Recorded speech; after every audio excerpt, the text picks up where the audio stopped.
चरणं शरणं। खूब खुश रहिए, प्रसन्न रहिए, अपना समय देने के लिए बहुत बहुत धन्यवाद। मस्त रहो बेटा। मेरे मित्र की माताजी की तबीयत काफ़ी ख़राब थी। उन्होंने पिछले साल आपके यहाँ चिकित्सा ली और काफ़ी लाभ हुआ। तब से वो उन्हें मेरी मानसिक स्थिति पता थी, तो तब से वो मेरे पीछे थी कि आप जाएं। दिक्कत ये थी कि मैं ग्वालियर का हूँ। ग्वालियर के पास गांव है सिपावली, वहाँ पर हमारे महाराज जी थे। और मेरी दुविधा ये थी कि इसीलिए कि चीज़ें सही नहीं हो रही हैं, तो ये लालच होगा कि इतना दिख रहा है कि अब और जगह जाना है। तो वो मेरी दुविधा थी कि ऐसा तो नहीं होगा कि दो अलग अलग ऊर्जा हैं कि जा सकते हैं कि नहीं। तो इस दुविधा में मैं टालता गया। शिवजी, फिर बात ये हुई, उन्होंने बोला कि शिवजी के मंदिर जाना चालू करो। 2-3 दिन जल अर्पण किया, लेकिन गलत विचार आते थे तो वो भी छोड़ दिया। अभी इस महीने एकदम से मैंने अपने घर वालों को बताया और आपकी कृपा थी, 8-10 दिन में ही हम लोग आ गए और वनडे हवन भी हो गया। तो बस अपना आशीर्वाद बनाए रखें, और कोई वैसी दिक्कत नहीं है, बस मानसिक रूप से ये दिक्कतें काफ़ी ज़्यादा हैं। इतनी दिक्कतें थी बेटा तुमको, जो दरबार ने हटाई, सुन लो।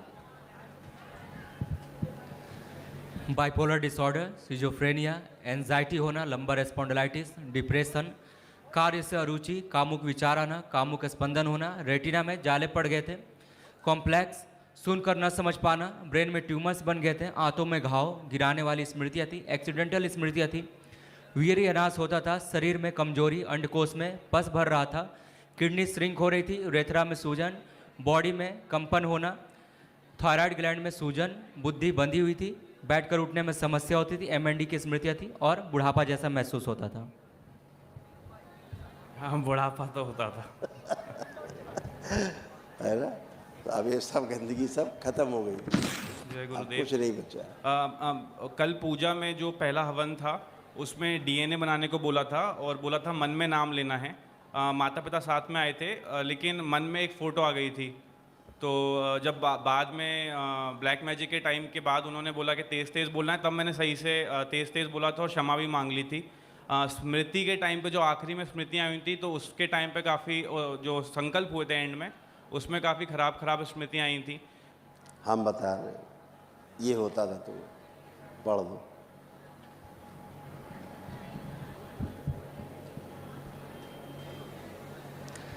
कामुकता बढ़ी रहती थी, नग्न स्त्रियाँ दिखती थी, वे विचार की स्मृतियाँ थी, वीर्य नाश होता था, काम वासना के अलावा दूसरा विचार आता ही नहीं था।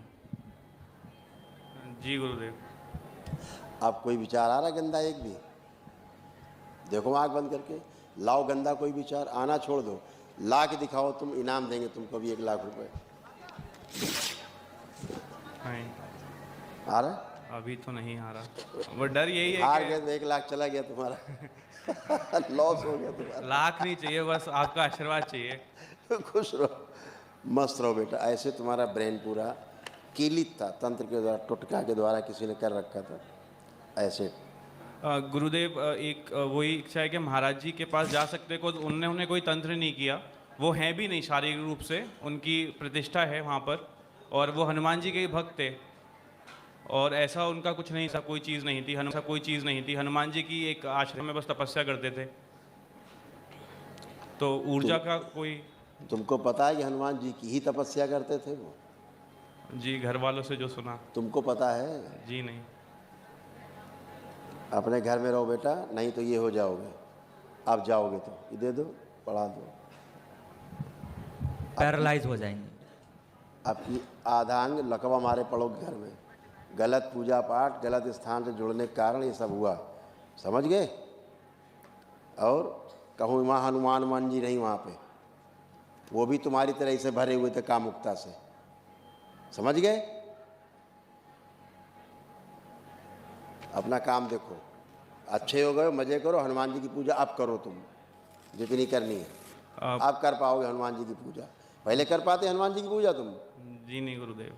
फिर आप करो हनुमान जी की, अपने घर में करो ना पूजा, घर में, ठीक है? चरणं शरणं।